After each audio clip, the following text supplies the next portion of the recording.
You're listening to a special version of the Inside Myanmar podcast, which covers the fallout from the military coup and the democratic resistance. During this crisis, we are not only ramping up the production of our podcast episodes, but also our blog and other social media platforms as well. So we invite you to check these out, along with signing up for our regular newsletter. All of our other projects have been paused indefinitely so we can focus entirely on this ongoing emergency. But for now, let's get into the show.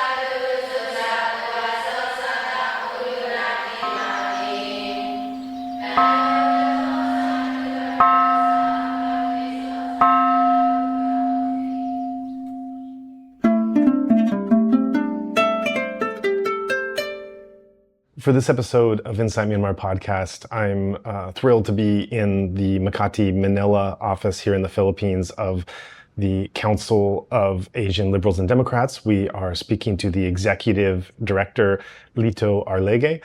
Thank you so much for joining us. And can you please give some brief introduction about yourself and your background? Thank you, Joe. So I'm Lito. I've been Executive Director of CALD since 2010. So CALD is a regional network of political parties in Asia. So currently we have 10 members spread across Southeast Asia, East Asia, and Central Asia. So apart from being Executive Director of CALD, I also teach. I have been teaching for the past 24 years, I think. Since I graduated from college. So I still continue to do that on a part-time basis. So I'm teaching international relations and political science. Oh, that's great. Before we get into everything that your organization does and your activities, I'd like to know a little bit more about your background and how you came to this field and came to care about these issues. So can you walk us through some of those early days and your first inclinations? This was a path you wanted to go down. Oh, yes. Well, I have always been interested about Asia. And actually, when I was studying for my undergrad, my thesis was on civil society engagement in ASEAN. So it has always been a passion from the very beginning to know what different civil society organizations, people's organizations are doing in order to engage this regional organization that many perceive as very state-centric and conservative. So because of that interest, when the opportunity presented itself way back in 2002, I became program officer of CALD. So I at the time I managed a project on political parties and corruption. And when that project was done, I decided to return to the academe full time.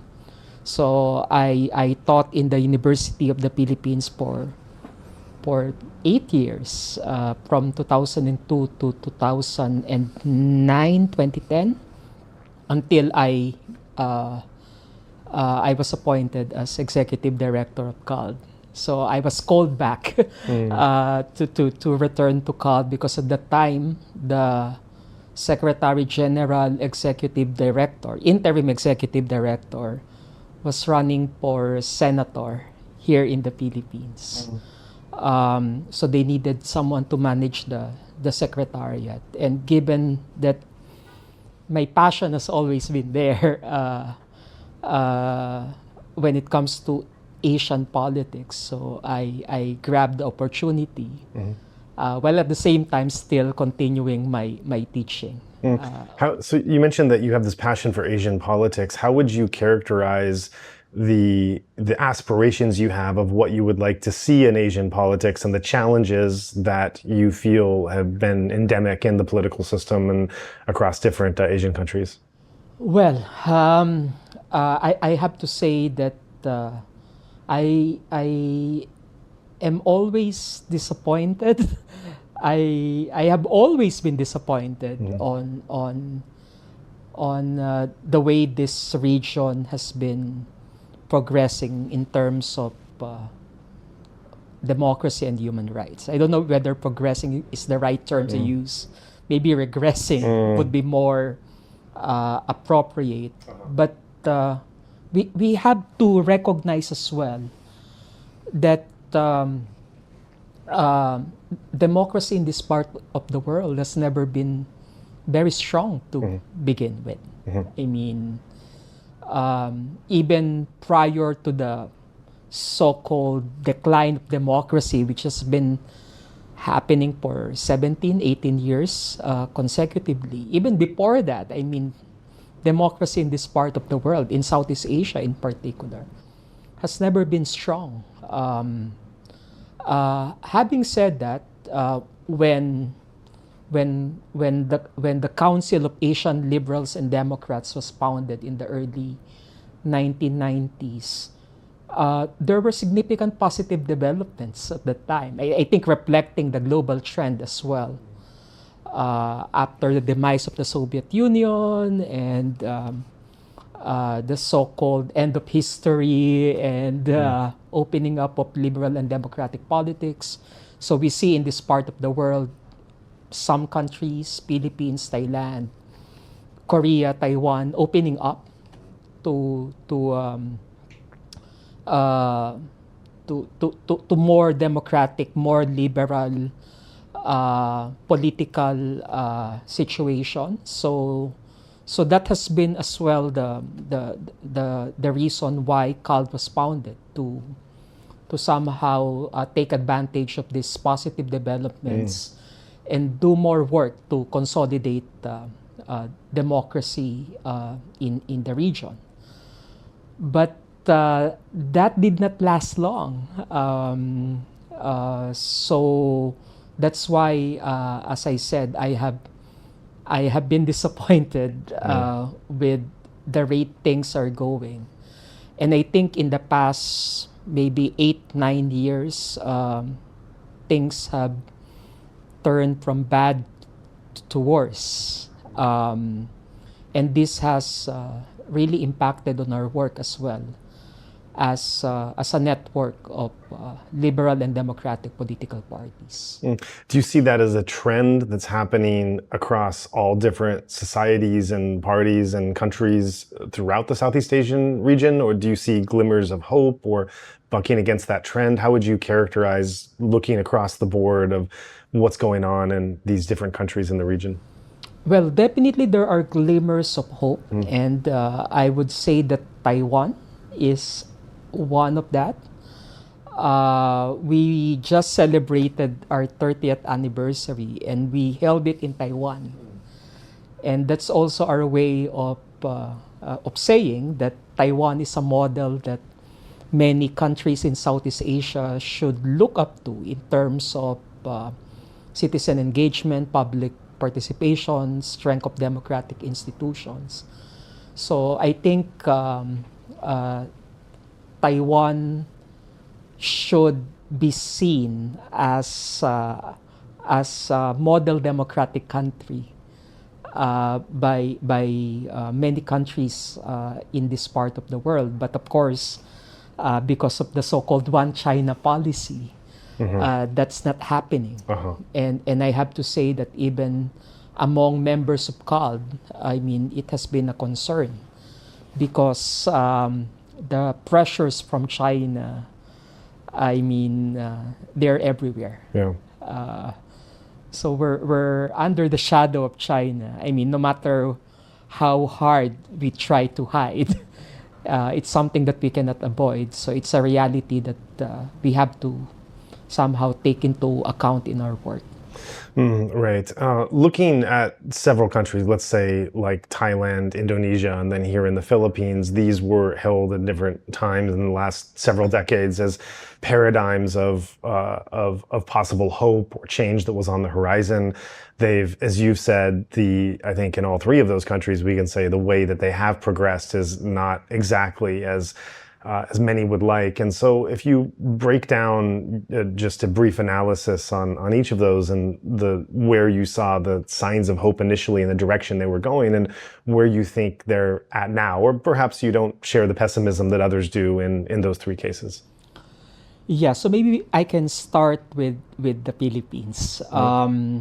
So I think the last two electoral cycles show the inherent problems that we have in our democracy. I mean, it remains to be elite dominated.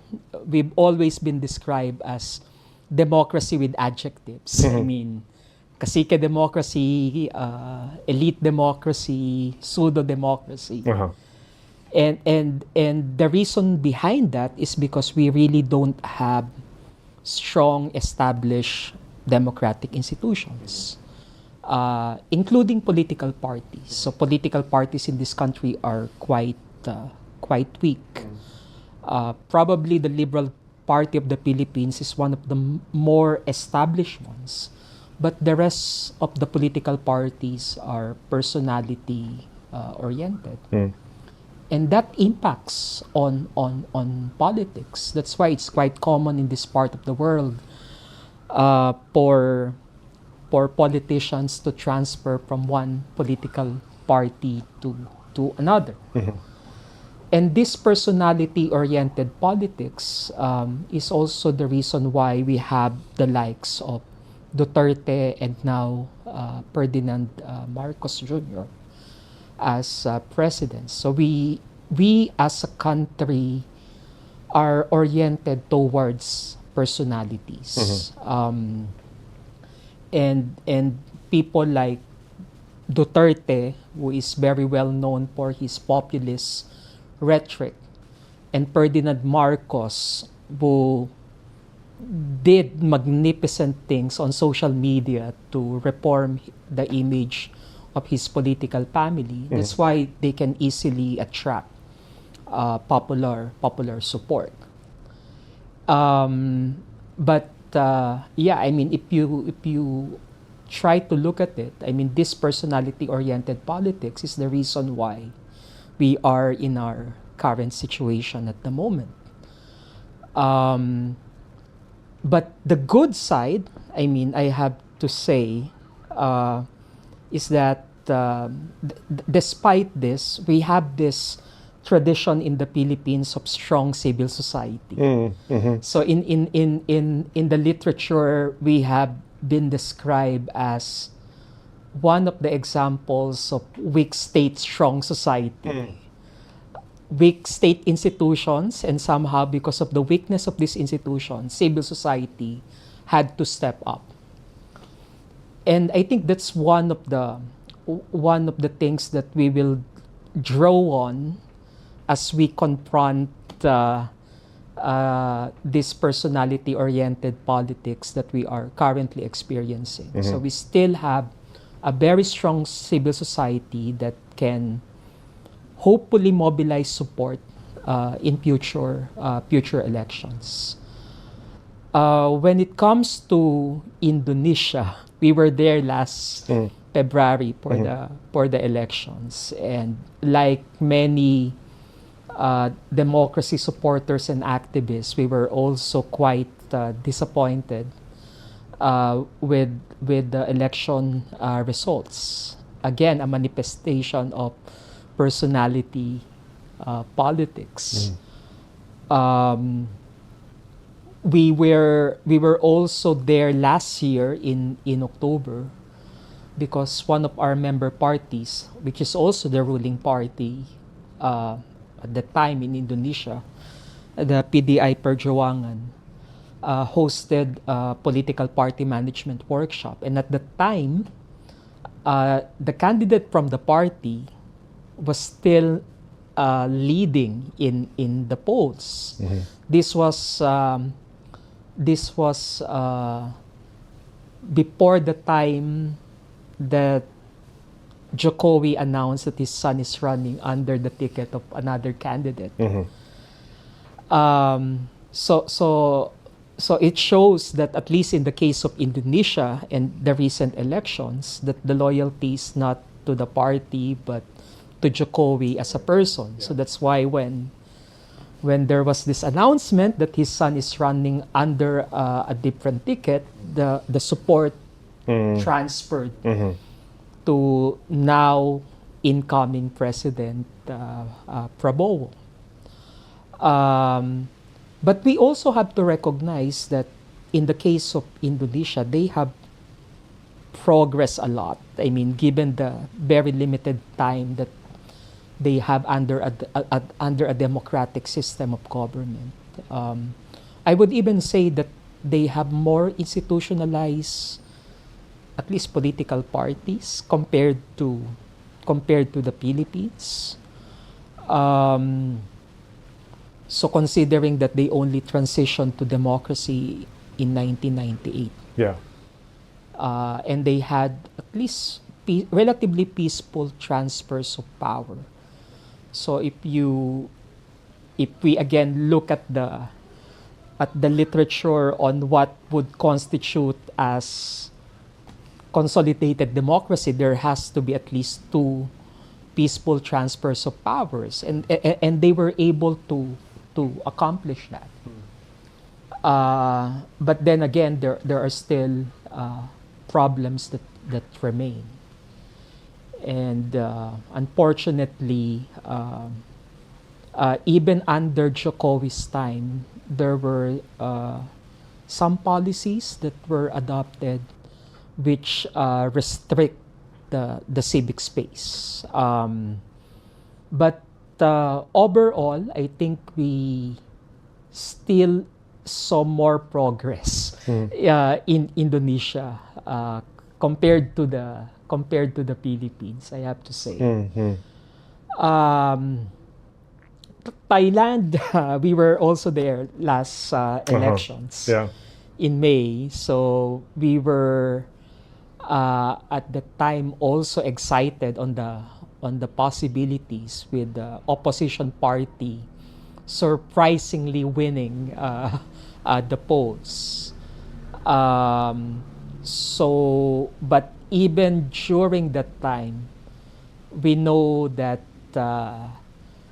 them forming a government would be another story. I mean, winning an election and then forming a government, they are two different matters, especially given the presence of a Senate, which are unelected and which will be part of the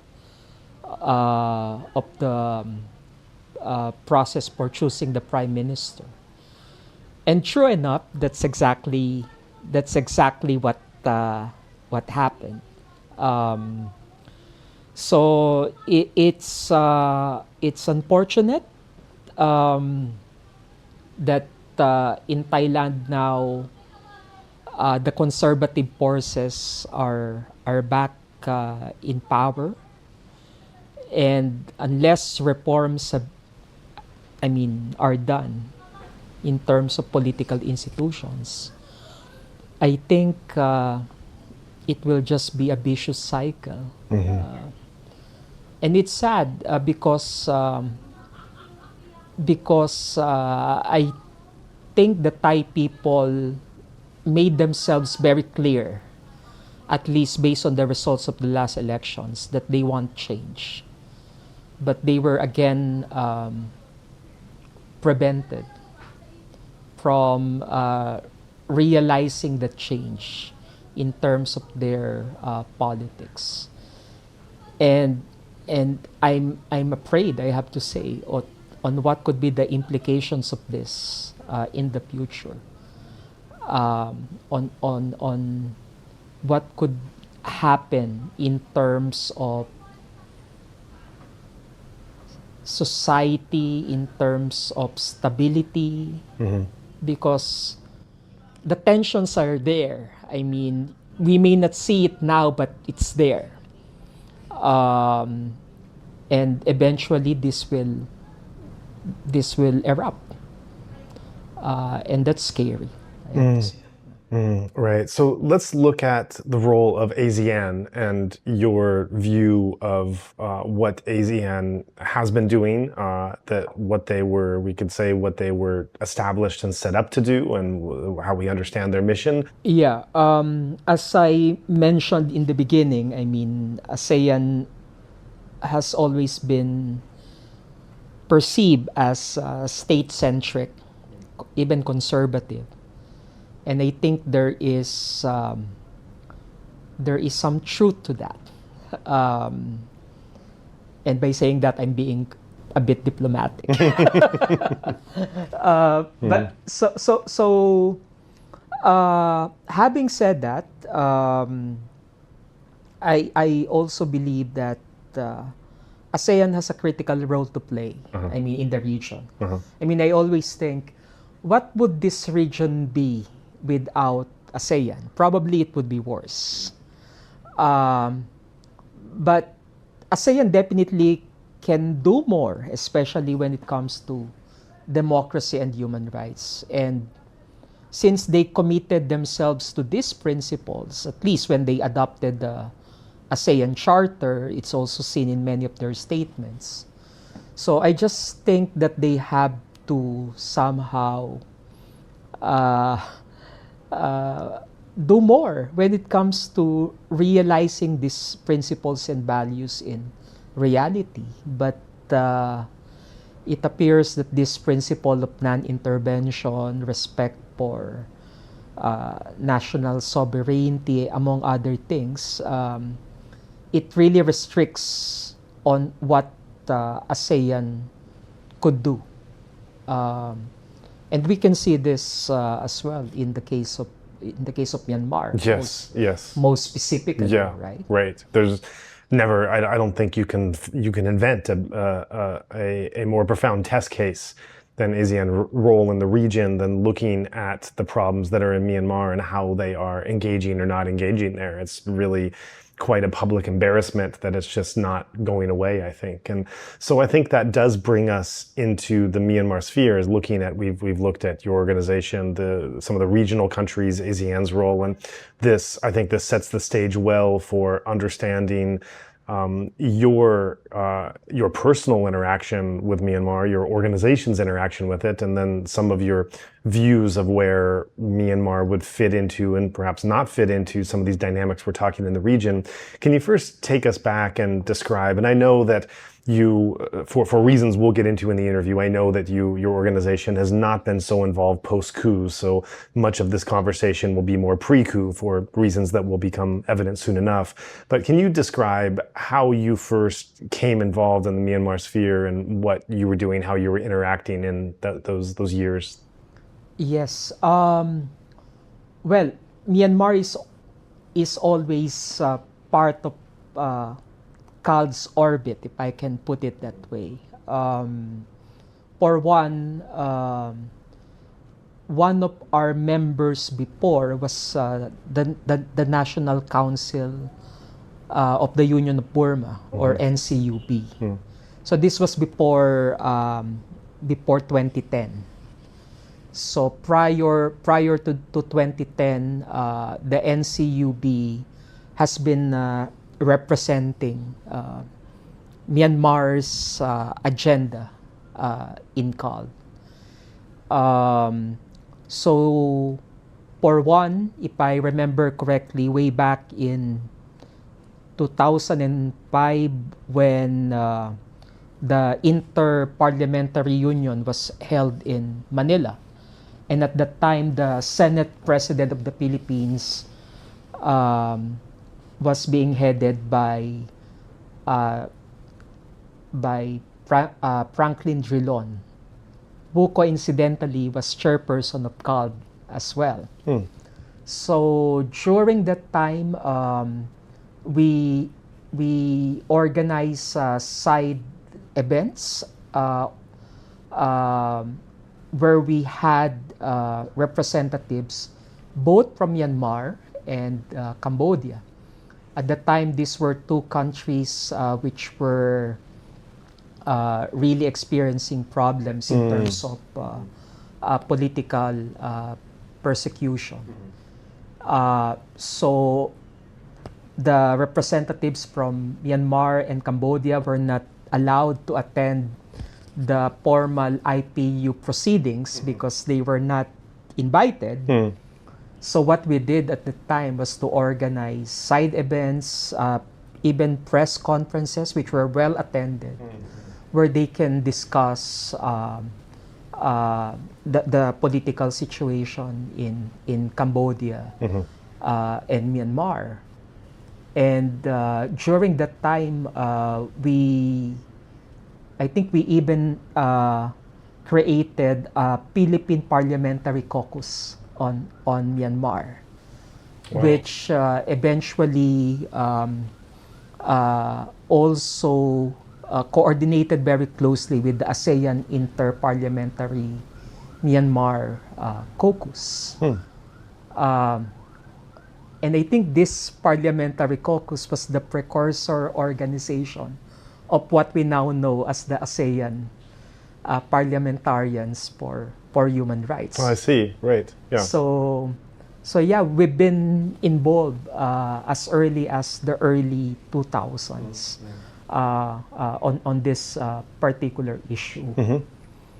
So that has been the case until the 2010. There was an election, if I'm not mistaken, in Myanmar. I'm not too sure, but 2010 was a critical juncture in our relationship with Myanmar, because November of that year, though Aung San Suu Kyi was released from house arrest, and only a couple of days or weeks after her arrest, the NCUB contacted us and said that they wanted to convey their appreciation to then Philippine President Noynoy Aquino, who won the elections in May of 2010. And one of the first overseas trips of then President Aquino was an ASEAN summit in Vietnam, where, to the surprise of many ASEAN observers, he called for the release of Aung San Suu Kyi, who was at the time still under house arrest. So when Aung San Suu Kyi was released in November of 2010, so she wanted to talk to the president to convey her thanks. And this could not be done through diplomatic channels. And that's why she contacted CALB. Okay. And we were able to facilitate that call. So we were told that the call lasted for around 15 minutes. So at the time, Suu Kyi just conveyed her gratitude for President Aquino's support, and President Aquino said that her mother, when she was still alive, would have always wanted to meet with Aung San Suu Kyi, and they have always been supportive of the Myanmar cause. So she conveyed that to the lady, and he promised that he would continue to push for greater democratization in Myanmar.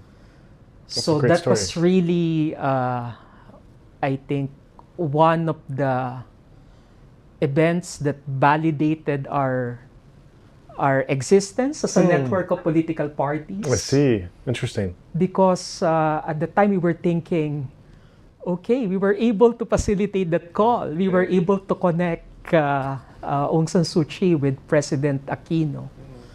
We were able to make that possible. Yeah. I mean, since they could not have done it, I don't think the Department of Foreign Affairs of the Philippines was informed of that call. I mean, it was done on a private telephone.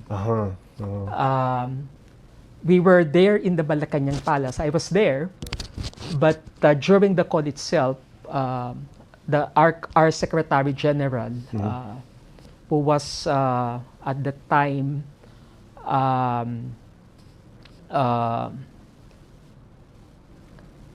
he was no longer a member of parliament at that time because he ran for the Senate but did not win. But he was being considered for a cabinet post by then President Aquino. He was the one who was with President Aquino when the call was made, and he told us everything that happened after the call. So yeah, I mean, after that call, we were so happy that we were able to make it possible. And I think that's one value of having a network like CAL. I mean, this party-to-party connections can be used in case there are some diplomatic restrictions that prevented you from doing what needs to be done. So that's why, as I said, we consider it as a defining event or a defining moment in our existence as a network.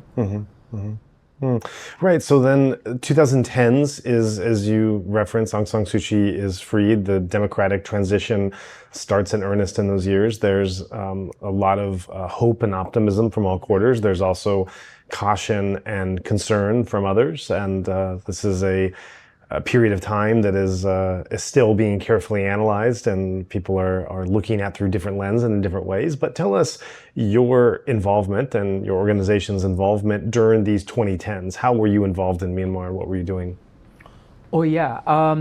Well, first and foremost, prior to that call between President Aquino and Aung San Suu Kyi, in a simple ceremony held a couple of months before, we bestowed an individual membership to Aung San Suu Kyi. So in a simple ceremony, of course, she was not present in the ceremony because she was still in house arrest. But she accepted CALD's honorary individual membership. And when she was released from house arrest in November 2010, immediately we planned on how we can visit her in Myanmar. It takes a lot of preparation. I remember quite well because I was already involved in the organizing of the visit. There were lots of back and forth on how we should do this. Of course, we have to take into account the security of the delegation as well, and of course the security of Aung San Suu Kyi. But we were able to make that possible. So in January of 2011, we went to Myanmar. A CAL delegation went to Myanmar. Many of the members of the delegation were members of parliament at the time. So there was one from Indonesia, from Thailand, from the Philippines, from Cambodia, around 6 or 7 people. So we went to Myanmar and we were able to meet with Aung San Suu Kyi.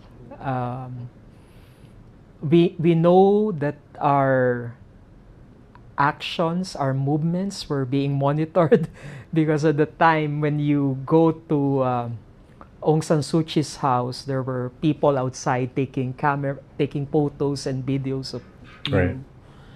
So that's why immediately after the meeting, we had to leave. We went straight to the airport. I mean, just for security purposes. But we were so I have to say at the time, we were so impressed with the quiet determination of Aung San Suu Kyi, even during those early days. Like she was already telling us that we have to ensure that Myanmar return to democracy. And she even asked some members of our delegation, point blank, what they have done to advance democratization in Myanmar. She was quite direct to the point. We have to say. She addressed one member of the delegation in particular and said, "What have you done? What has your country done for Myanmar?" So she was very gracious, I have to say, but she's also direct to the point. And at the time, she also emphasized the importance of national reconciliation in order to advance the country forward. But this reconciliation should be based on justice. So when we left and we had a debriefing session about this meeting, like the members of the delegations, they were telling me that we have to do more when it comes to Myanmar. I mean, we have to follow up on the things that Aung San Suu Kyi told us. And we did exactly that. So during this time, NCUB was already fading in the background, and NLD is taking the cudgels in terms of representation in CALD events. So in a meeting with members of the European Parliament, for example, in 2012, we were able to invite Owen Ten to attend and represent the NLD. So the meeting took place in the European Parliament in Brussels in 2012. Okay. So we made him one of the key speakers, and the European parliamentarians were so happy to see him there. And we also ensured that NLD representatives were present in our events, whether we talk of women and the youth. So they were invited to attend these workshops and training. And maybe in recognition of this relationship, the NLD, when it held its political party assembly in 2013, if I'm not mistaken, so they invited the then chairperson of CALD to attend the NLD party assembly in Myanmar. So at the time, the chairperson of CALD was Sam Rainsy of Cambodia. So I think he was the only political party representative that was invited from abroad in that party congress of the NLD. And during that party congress, our chairperson reiterated our continuing support to the NLD.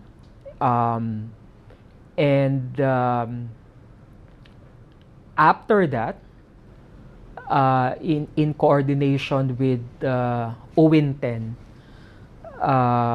we organized a political party management workshop in Myanmar. This was in 2014, 2015, because at the time they were telling us that they're preparing for the 2015 elections, and in their history, they only had 2 elections. So they wanted to update their skills.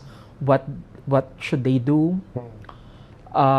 So we went there initially in 2014, and we had a party management workshop. So we also invited representatives from CALD members to share experiences about their respective elections.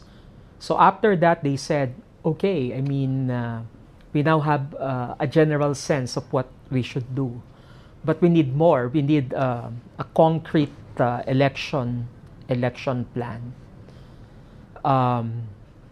So that's why we returned early 2015. So this was before the 2015 Myanmar elections, to have a specific training for them on strategic campaign plan, which is tailored for the for the NLD.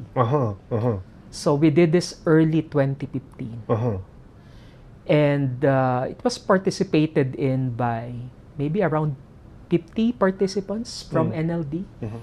Many of these participants eventually became members of parliament after the 2015 elections.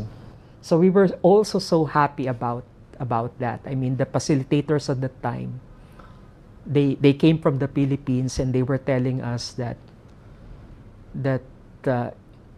maybe in a way, they feel that they have contributed to the victory of the NLD in the 2015 elections. Of course, we cannot take full credit for it, but to a certain extent, they were so happy that somehow what we did had been translated into to reality. We can put it that way. So after the 2015 elections, we tried to somehow take the relationship to the next level, because we have been inviting them to CALD events. So they are participating as what we call observer member, which is a very informal category of membership. So we wanted them to become a full member, but we sensed at the time that they were not yet ready, and this became more complicated when the Rohingya issue happened.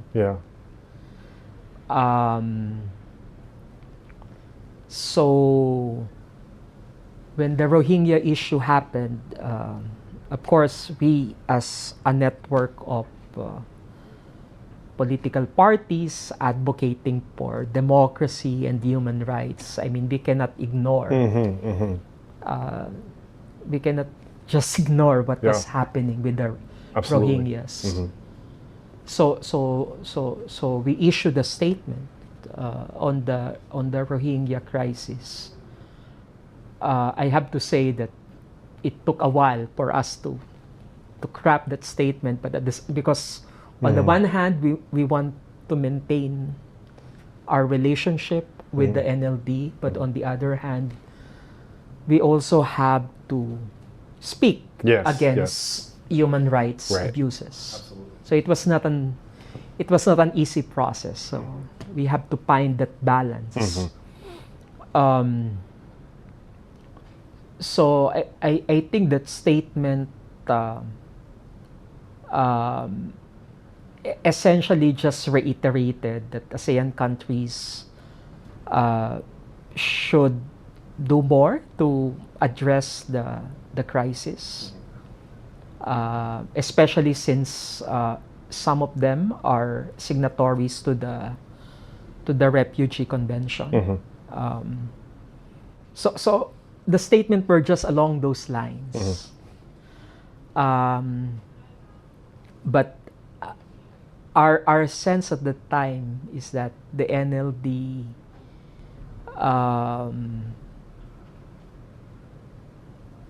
how do I put it? Like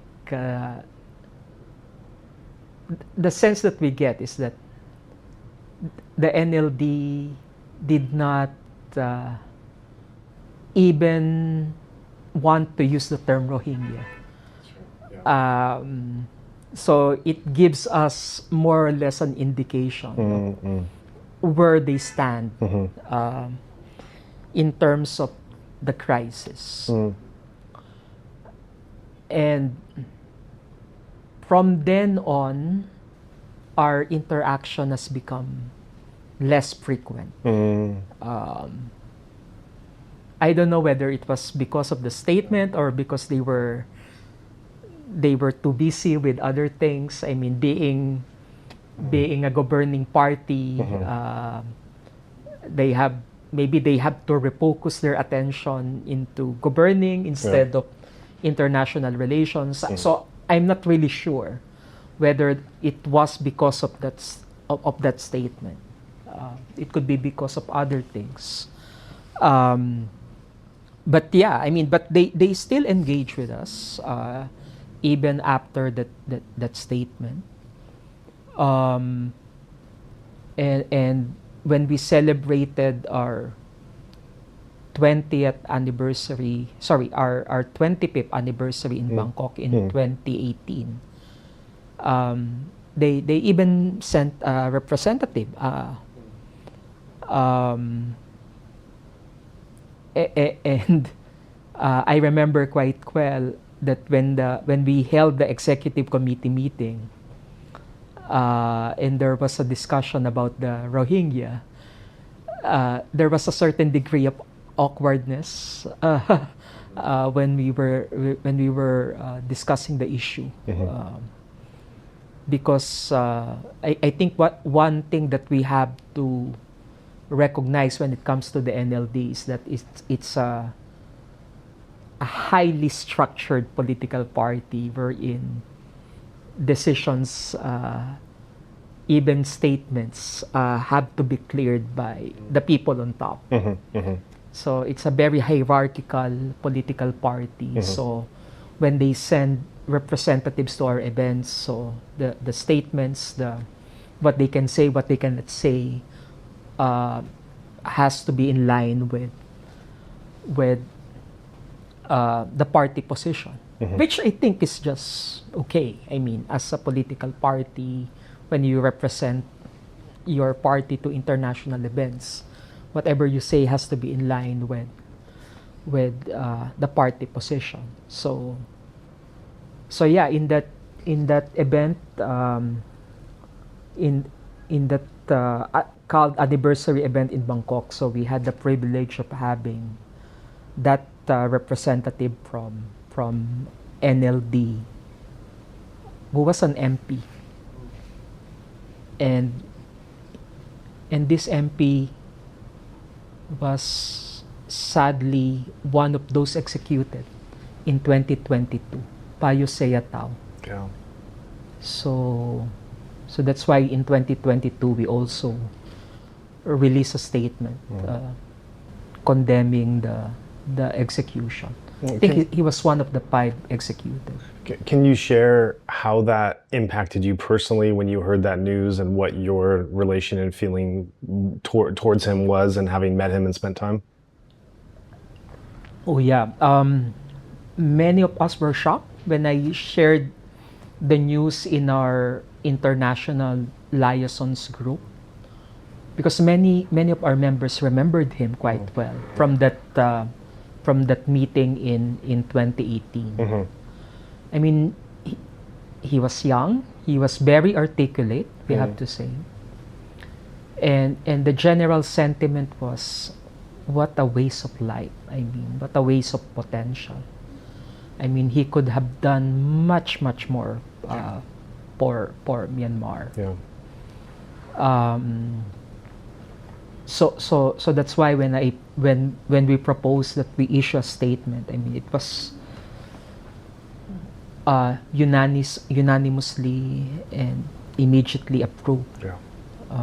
So I think that shows, I mean, how this particular event affected the membership. Yeah, yeah. There's so much there in your story. It's so fascinating, and I want to go back to the start of it in the early 2010s and pick apart a few things to better understand them. Before I do, I want to ask one question that may be a stupid question to ask, but I want to ask it anyway, just for point of record. I understand that you were engaging with the NLD and training them through democratic reforms and stuff. Did you ever have or try to have any contact at any time with the military itself and try to speak to members of the military or the affiliated, like USDP or other, whatever the party was at the particular time, to have any engagement with them and trying to teach them some of these processes and the democratic roadmap? Oh, unfortunately, we did not. Yeah. Because I mean, as an organization, our mandate is to engage parties which are our members. Yeah. Or if they are not yet members, at least those parties which have a liberal or democratic credential. Yeah. So, but I see your point. I mean, it makes sense to also engage with other forces if we are really concerned about, I mean, democratization, right? But yeah, because we have limited resources as well. Yeah. So we tend to use those resources to develop democratic forces instead. Yeah, I was just curious if there was any attempt to engage or any conversations. It would be very fascinating to imagine what, you know, it's one of those $1 million questions. What are these generals thinking? What are these soldiers thinking? Yeah. So any insight we have into those engagements in their roadmap and their intentions is always insightful, even though it might not be so pleasant to hear. But then another question I have is, when you were talking about your early engagement, your pre-2015 election engagement with the NLD, and this is quite a fascinating moment to revisit, because this is, if you put yourself back there, this is of course pre-coup, pre-Rohingya crisis. We don't know what we know now. I was around in Myanmar in the early 2010s and throughout the 2010s, but certainly in the early 2010s, there was this extraordinary sense of Prague Spring, this opening, this feeling of something in the air. Everyone that was there describes it. And you're meeting with these future parliamentarians and MPs and other leaders from all walks of life, civil society, et cetera, that are really quite literally coming out of the darkness, sometimes coming out of prison cells, years of torture and confinement, sometimes secret groups that were having to keep a very low profile, all other manner of speaking, given what we know of the brutal oppression that was happening in Myanmar before 2010. And I can only imagine how exciting it would be to be a representative, bringing in your expertise, your background in these processes, and seeing this opening that is quite rare in the world, quite rare to, I think, be alive for in your lifetime, to have one moment where you enter a society that is going through this kind of potential profound transition from such darkness and oppression to such a possibility of change, and to be with those potential change makers in the room. I mean, that would be something, I think, as an individual, you'd remember for the rest of your life, what it was like to be in that environment. I think what I remember quite well from those interactions, which I have to say is really profound, and it was, I can even say, life-changing for me. Because many of the people who attended our trainings, many of them were political prisoners. Sure. So they were telling us about their life in prison. I mean, how they were tortured, how they were separated from their family, and the impact of these things on them. But what really struck me is that these people do not have any antagonism towards the military regime. Wow. Which was really surprising Yeah. for me. Yeah. Like, they were talking about like national reconciliation, we need to move the country forward. So they were not in any way talking about retaliating against the military regime. And that struck me.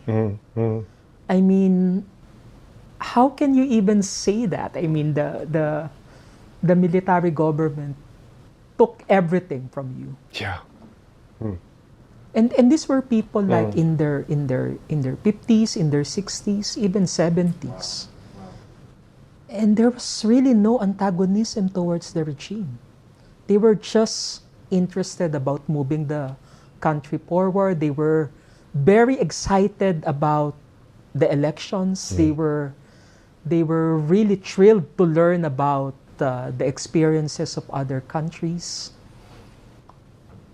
So that struck me. I mean, that's why at the time we were really optimistic about the possibilities. Because these were people who are willing to set aside whatever hardships, personal hardships that they experience during the regime to democratize the country.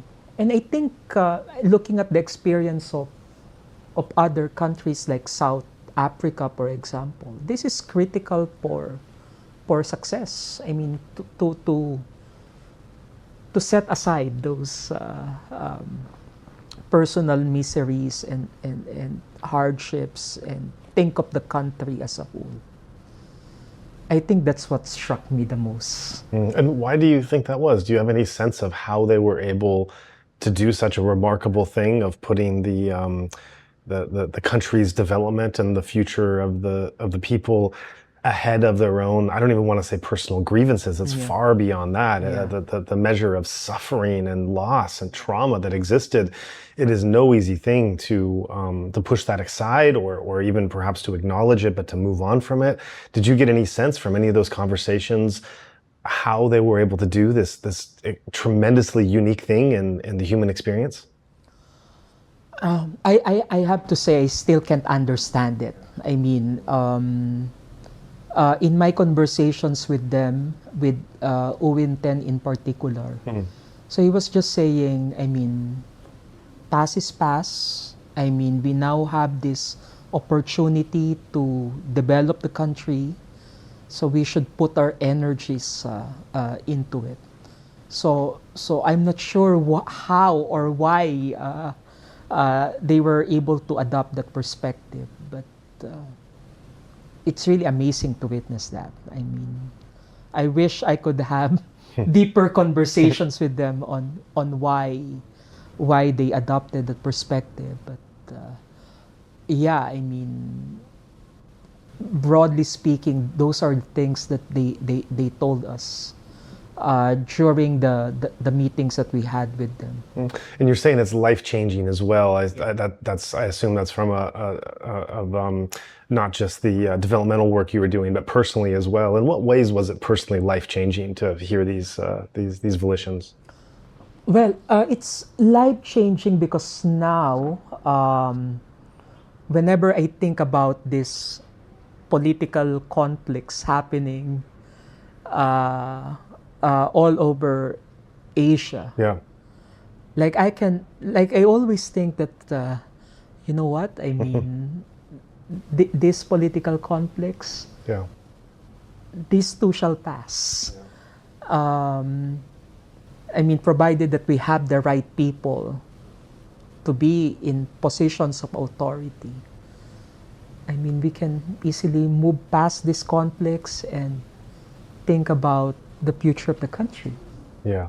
Of course, human nature is complex because then we move from this to just a couple years later, the Rohingya crisis. And some of these same people that have gone through torture are willing to forgive their torturers, nonchalant way, move forward for the betterment of the people.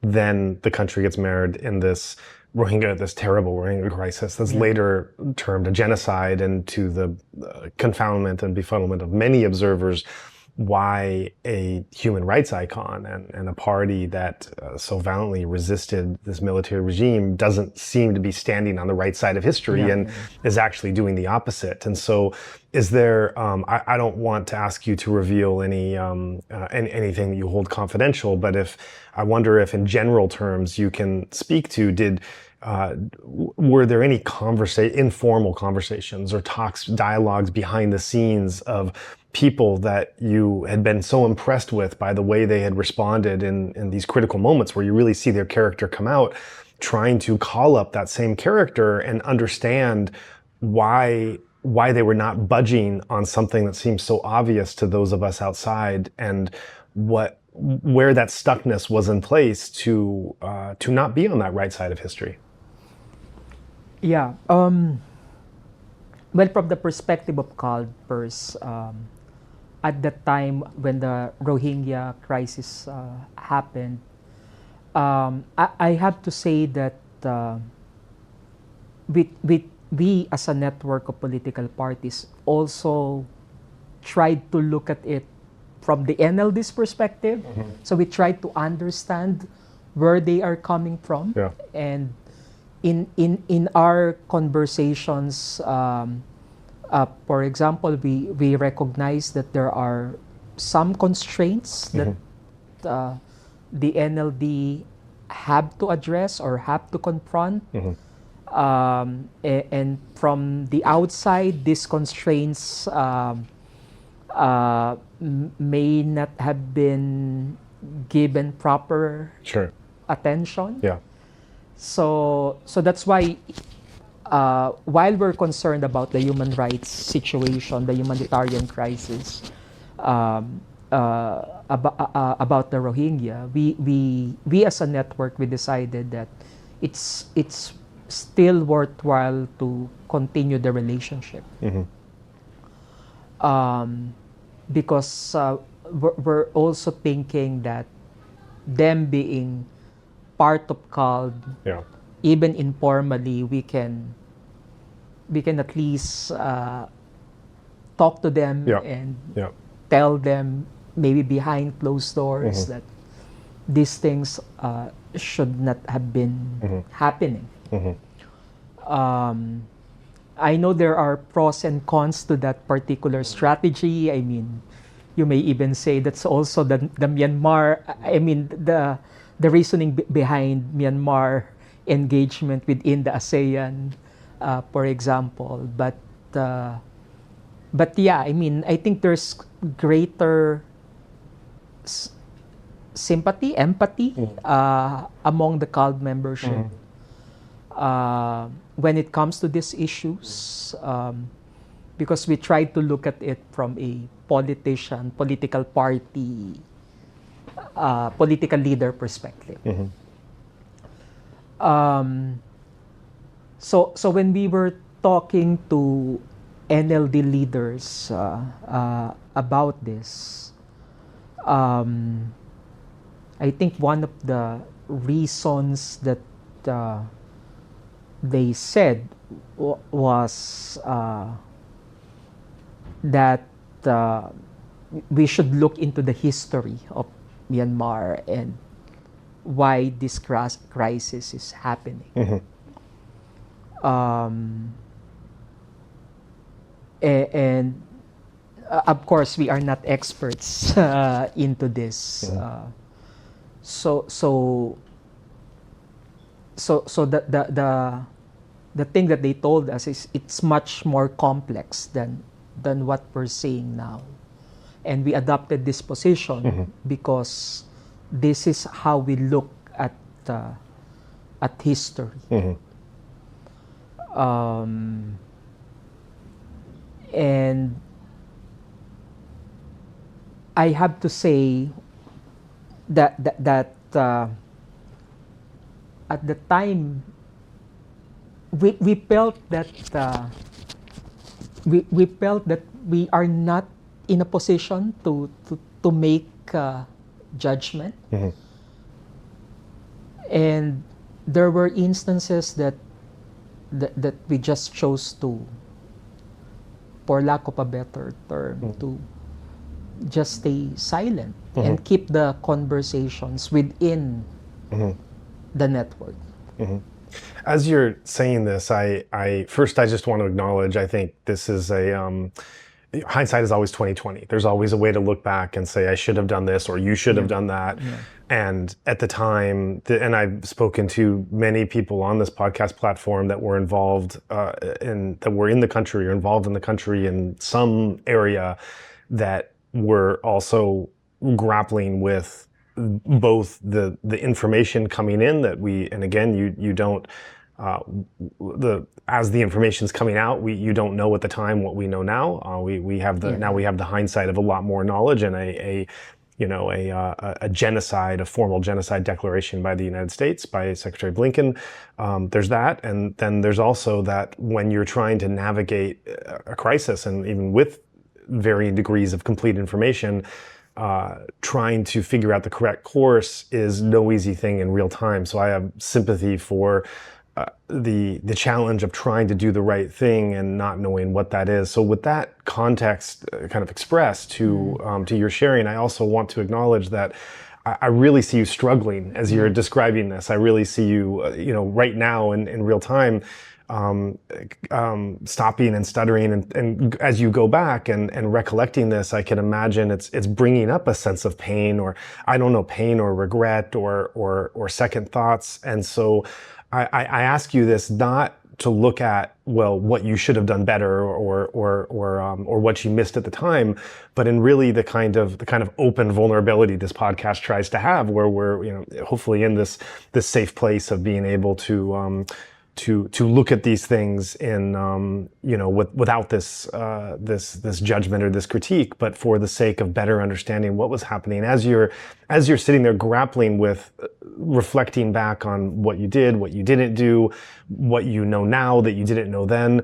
Are there feelings that there were decisions that were made with the best information at the time and the best intentions possible, but as you look back now and knowing how things turned out, the benefit of 2020, are there different directions that you think maybe would have been more skillful at the time, or things that were not done that could have been done? Or is there a sense of feeling that there was just the way the pot was cooking, there was probably little that could have been done in any case? Yeah. Now, looking back, personally, I don't know whether I can speak on behalf of CAL, but personally, sure. I think we could have done more during that time, especially when the crisis was unraveling, and we have these connections with political leaders in Myanmar at that time. I wish we could have done more. I have to say though that we really tried. Yeah. But at the time, they were also, probably because of the international criticism, they were starting to close international contacts. Yeah. So it was also a struggle for us. But we have, I think one of the value of CAL is that the personal relations that we have built with these people, and I think we could have tapped more those personal relations so that we could make an impact.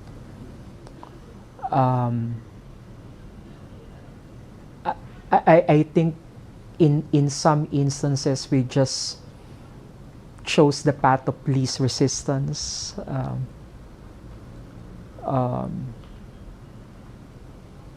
So yeah, I think personally, really, I think we could have done more during that time. looking back on the training that you did in 2014 before the election, of course, you had no idea what was coming down the line in just a few years, and it was the situation you were called to do with the training in and of itself. You're trying to help people who have never lived in democracy understand the process of democracy. That's no easy task in and of itself.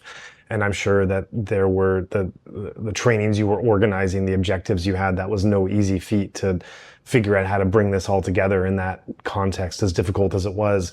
But now, again, with the hindsight of 2020 and looking at what was just a few years down the line, do you think that there was anything that could have been added to that training that, with the benefit of a future knowledge, that could have given some of those leaders understanding or context of that would have better equipped them when that crisis came?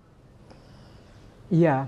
Well, at the time, because we were too concentrated on the 2015 elections, we did not really discuss during the training what should be done, for example, in case they win. So we never thought about it, really. But I think from the CALD experience, this is always an issue that we have to confront as political parties. Like, because many of our political parties are in opposition, and they have been in opposition for the longest time. Some of them never even had the experience of being in government. So what happens when they win is an issue that's rarely discussed. So I wish we could have, I mean, if we know that they would win, I wish we could have included that in the training, because we have a lot of experience when it comes to that. And if I remember correctly, we even had a conference here in Manila way back in 2010, because at the time President Aquino won and the Liberal Party of the Philippines has been out of power for the longest time. And in that conference, we had a session on governing, like what should you do when you're in power. I mean, the things that has to be prioritized or has to be immediately addressed by the governing party.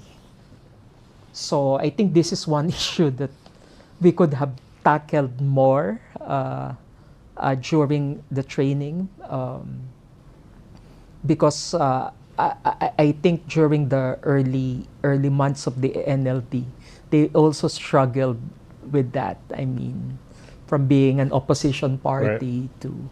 Did you play a role at that time, though? Were you did the pre-election training? Was there an interest or an activity of the post-election, the post-victory, and training them not just in winning an election, but actually being in the governing seat? Actually, when they won elections, I think they become too preoccupied. So for a time, we could not reach them through the usual contacts. I see.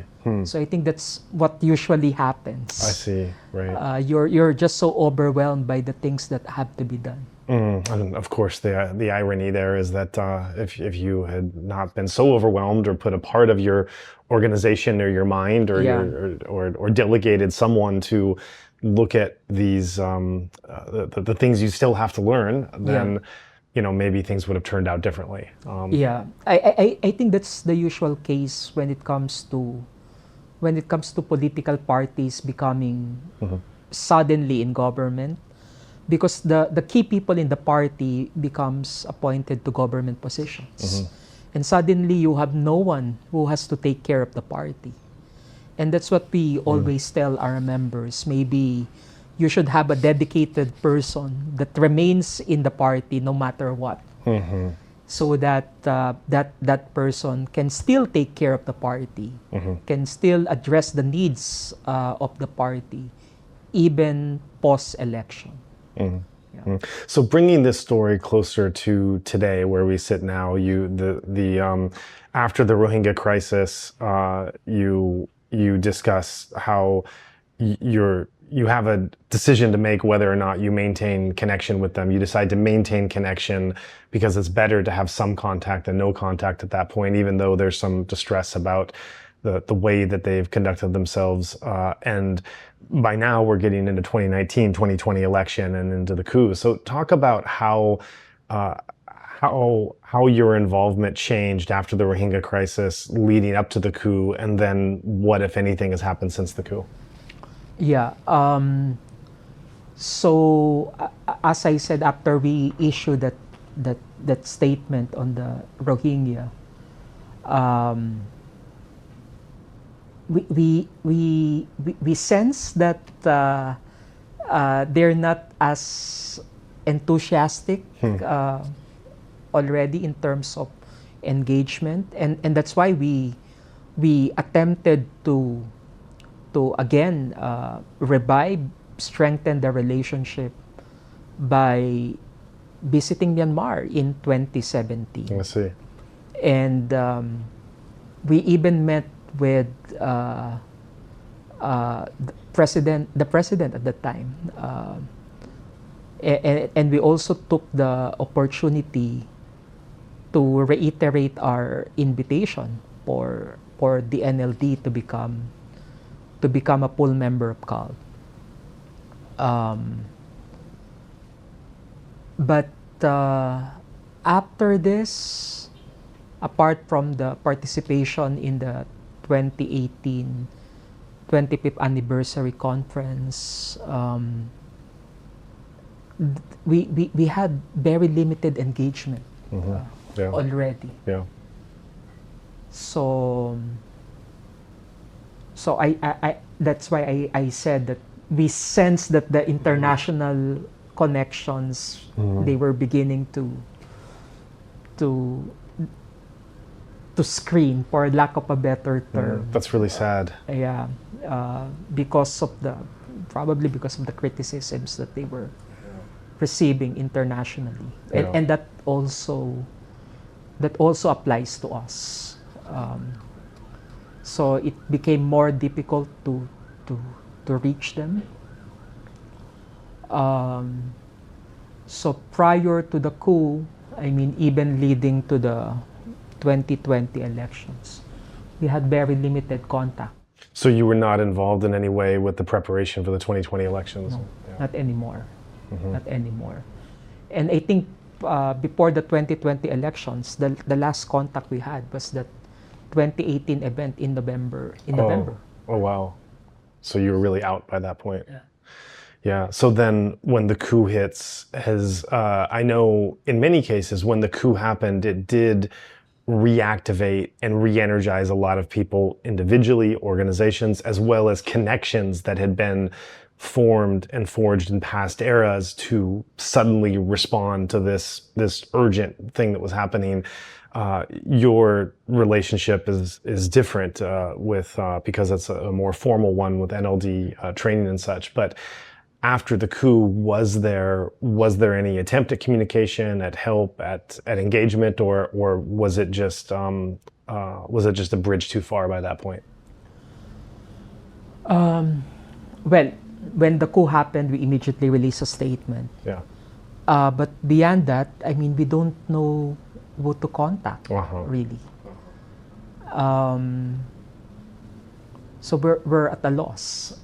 I mean, because many of the people that we know from the party are either in prison or in exile. Yeah. And those who are in exile don't want to be reached, at least during that time. So yeah, beyond releasing a statement, we have very limited ways to be in touch really with the party. And when the NUG was eventually formed, we tried to engage with Dr. Sasa, and actually it's included in that book that I gave you. So it has an interview with Dr. Sasa, which happened during the pandemic. Maybe the pandemic also impacted on what we could do, because at the time, I mean, most of our activities are online, and our operation was also affected, especially in the Philippines, because we had multiple lockdowns. So we could not go to the office at all. So everything has to be done online.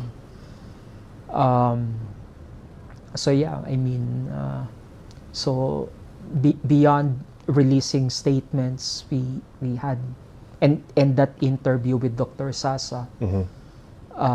Dr. Sasa, by the way, also spoke in our 2020 General Assembly Conference via video call. But beyond those things, we have very limited engagement. I was going to ask about NUG, though. Is CALD set up to be able to work with and engage a apparatus? I don't know what else to call it. It's so non-conventional with what the NUG has become and what it's doing, or is it just too nebulous and the situation too uncertain for the background of your organization to really be effective and involved? Yeah. Well, there have been proposals to invite the NUG to become a member of CALD. And we were telling the membership that this is not something unprecedented. I mean, we had political parties in exile. We had political parties which were eventually declared illegal and now operating overseas. So it's something that has to be considered. So there were proposals before. I think that we have not really sit down as an organization and think about these proposals. But personally, I think this is something that we have to consider. Because as what you may have correctly pointed out, the relationship is a bit nebulous at this point. I mean, very informal. So to clarify, you've made that offer to NUG but haven't heard back a response yet? No, we haven't. We haven't. It was raised during meetings, but it was not like formally discussed. We were not formally told as a secretariat, can you issue an invitation letter to the NUG to become a member? Because our activities as secretariat has to be in accordance with decisions taken by the executive committee. Sure. If you were to work with NUG, in what capacity could you help them or train them, given what we know of the crisis and conflict today? Well, I think primarily by just providing them the platform, the network, for them to raise their issues, because I think sadly, looking at developments in recent months, when the Ukraine war happened and now we have Palestine, I think it's been out of the radar. Yeah. I was reading an article about the meeting among Biden, the Japanese Prime Minister, and our own president, and Myanmar was not even raised as an issue, which is most unfortunate, considering that the Philippines will become the next ASEAN chair. And Biden could have used that opportunity as well to raise the issue, but it was not discussed. It became too China-centric, I have to say. Yeah, that's very true today. You had talked about this warm relationship between the Philippine president at the time and Aung San Suu Kyi. and you've just referenced how Philippines is the next chair of ASEAN. Can you tell what you've seen of Philippine-Myanmar relations in the past number of years? Yeah, I mean, when it comes to the incumbent president, I think there was a recognition on his part that the Myanmar issue was a complex issue, that it was a difficult issue, but I don't think there was a clear statement on Myanmar. I have to say I'm not surprised. Because I think the incumbent administration has been trying to somehow gain support of the international community by projecting itself as, well, as an ally of Western countries, particularly in relation to China. But beyond that, it has not done enough, I mean, to advance democracy or human rights in the region. So I'm not really surprised that the incumbent administration is not really paying sufficient attention when it comes to Myanmar. Although I remember during a state visit to Vietnam earlier this year, like, there was again a recognition of the Myanmar crisis, at least in terms of providing humanitarian aid. But I was thinking, for example, Philippines is a signatory to the Refugee Convention. What have we done? I mean, considering that there's a significant number of refugees trying to leave Burma, or at least already in a very uncertain situation in other countries. But what have we done to address the plight of these refugees? I don't think we have done much. I've spoken to people in Thailand specifically about the impact of both the coup and the resistance and how this turns out in their country specifically. It's obviously sharing a border and being so much closer in many ways, and then looking at the wider region. I'm wondering about your thoughts on on Philippines specifically and the region as well. We have an attempted coup that is now over 3 years, and it has not been resolved, and you have a resistance that is fighting for its democratic rights, its human rights, and trying to put forward a new future in resisting this terrible attempted takeover, and doing it with almost no support at all for the international community. And we really see this microcosm of a conflict playing out before our eyes. I would characterize as very much dark and light, forces of tyranny and oppression versus the forces that are trying to, however imperfect, trying to propose a better future for all and a more equitable country for everyone to live in, depending on how this conflict plays out, both in, whether whatever scenario of the, let's all hope this isn't the case, but of the military prevailing, or of the people being able to overcome the military and create some kind of better future for themselves, or something in between those realities.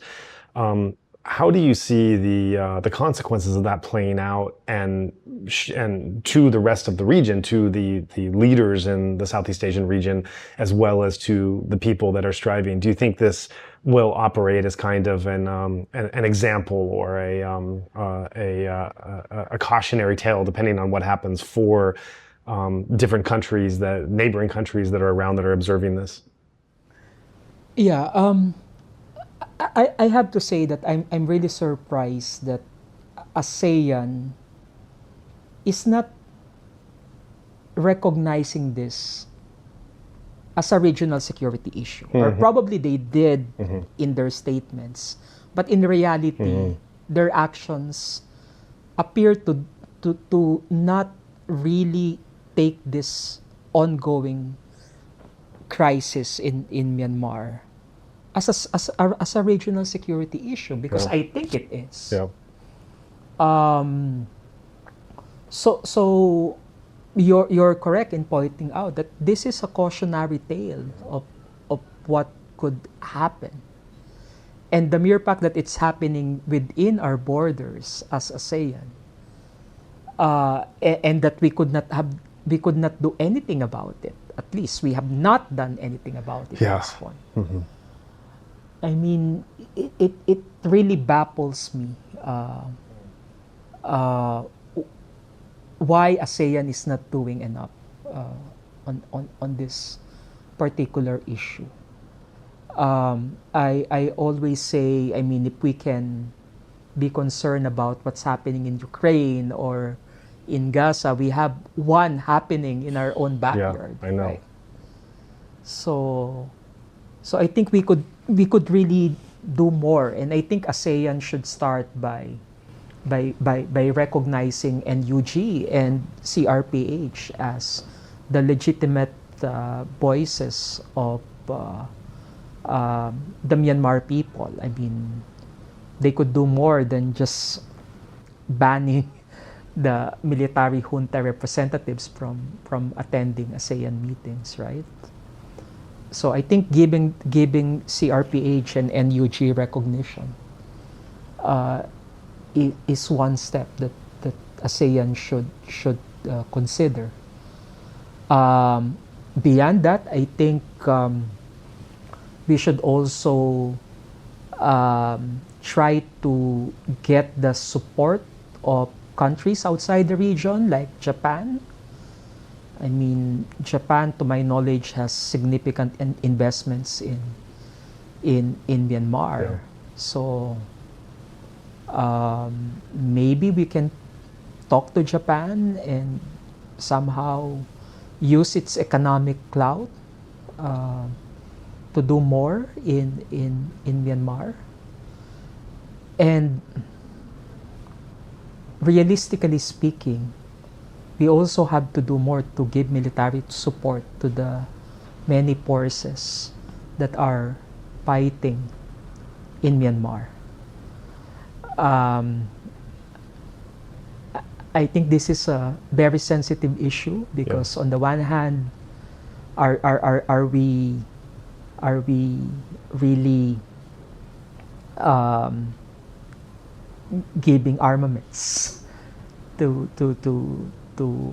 forces, but at the same time, like what you pointed out, I mean, this is a battle between lightness and darkness, between good and evil. I think we have to be really, really clear on our position on this issue, and to do everything that we can to make sure that the good triumphs over the evil. Mm. Do you think there's some fear in either in ASEAN as an organization or in some of the countries that individually that are in the region, that the military falling could have consequences for their style of rule in their respective countries? Yeah, most certainly. I mean, definitely Cambodia would be concerned. I have to say. So since many of the countries in the region are not really democratic themselves, so I'm sure they do not want what's happening in Myanmar to be a precedent on what could happen to them. So that's why I think there is a hesitation, and this hesitation is leading to inaction. But we have to recognize that what's happening in Myanmar, I mean, even 3 years after the coup, the military was not able to exercise control in the country. It tells us a lot about the passion of these people fighting for democracy and human rights. So, and to think that they are fighting without the support of the international community, I mean, it makes their act really, really admirable. Because, I mean, eventually they would win, they have nothing but to credit but themselves. Yeah. Right. And you can imagine in this Southeast Asian region that we've spent this whole conversation talking about your aspirations for this kind of these progressive signs of hope in it, to think that there could be a flowering of a democratic country pulled up by its own bootstraps over one of the most oppressive and brutal militaries, not of the region, but of the world historically in our recent history, the longest running civil war, to think that they can do this backed into a corner. I mean, the sign that this sends to the world and to the region that this can happen here. Yeah, this is not a foreign value. This is not a Western imposed value. This is something that the people are creating themselves, and what that can show to the peoples of other regions, of Philippines and Thailand, Cambodia, and everywhere else, that they can also demand for their rights and demand for their rights in such a way. What we're seeing in Myanmar that blows me away is that for many people I talk to, there is really an understanding that if these groups over here do not have their safety, I also don't have mine. It's not really a zero-sum game that I'm hearing or seeing. It's really remarkable the degree to which there's a growing understanding that if we're really excluding certain groups entirely from the equation, from the pie, then we're just setting in motion the same thing to happen again. And so if that kind of federal democracy charter can take place, which really does guarantee those rights and finds a way to come together, this is unprecedented in the region, and we're living through this potential history. We're getting closer and closer to this possibility becoming a reality, and why it's not supported in the region, let alone around the world, let alone beyond support, just media attention and interest. It's something that I personally don't really get. Yeah, I mean, it also baffles me as well. I mean, considering that in the region, I mean, we have to recognize that, I mean, the countries here are quite diverse as well. Yeah. Malaysia, Singapore, Philippines, Thailand, right? So we could learn a lot from the Myanmar experience. So we should have a stake, I mean, on the success of federal government in Myanmar. In the Philippines, I'm not sure if you're aware, but we're also having elections next year for the Muslim part of the country. So so we're testing this this particular system of government where they would have their own autonomous regional government with their own set of officials. So the first elections will happen next year, at the same time as our midterm elections. So yeah, I mean, we're still in the process of trying to address that insurgency in the south, and we could learn much from each other. I mean, Philippines from Myanmar, Myanmar from the Philippines, on how to make this work. Yeah. So I think Philippines as a country can really do much more to help in the Myanmar issue. But unfortunately, that's not happening yet. I just want to say, Joa, that I'm happy that whatever limitations or constraints that some governments or regional organizations like ASEAN face, organizations like you were able to fill the gap when it comes to Myanmar. So I just want to thank you for your work, and just keep pushing, and eventually I think we will see the light in Myanmar. So thank you so much.